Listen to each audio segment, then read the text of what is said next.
General Motors will write a check to fend off criminal charges over a bungled recall blamed for more than 100 deaths.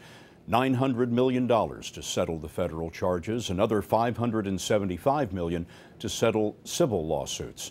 Criticism rained on the Justice Department because while GM admitted it concealed a fatal flaw, no one will be prosecuted.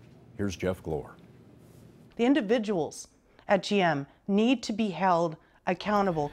Laura Christian believes someone at General Motors should have gone to jail.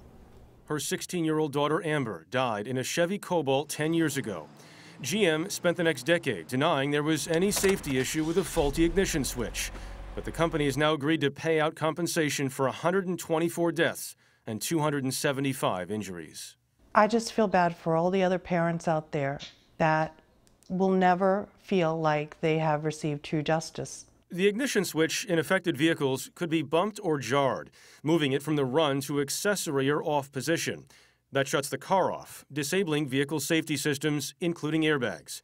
GM admits several of its employees knew about the problem and that people might have died as a result, but drivers were never warned and no recalls were issued until February of last year. Despite that evidence, the Department of Justice says it's not enough to charge any individual with a crime. U.S. Attorney Preet Bharara. A lot of families that we've spoken to are bitterly disappointed by this. Are you saying you didn't have the evidence or you don't have the authority? It's not the case that it's actually a criminal violation to put into the stream of commerce a defective automobile that might kill people. The crimes that we can charge are based on laws that actually exist.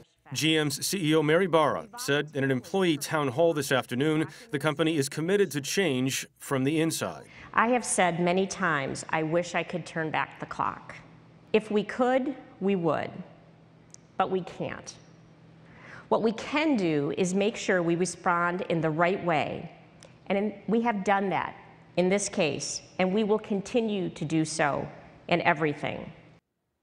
There is currently legislation proposed in the Senate that would make violations of car safety standards a crime. Scott, lobbyists for the auto industry, including GM, have fought that in the past. Jeff Glor working this story for more than a year. Jeff, thanks very much.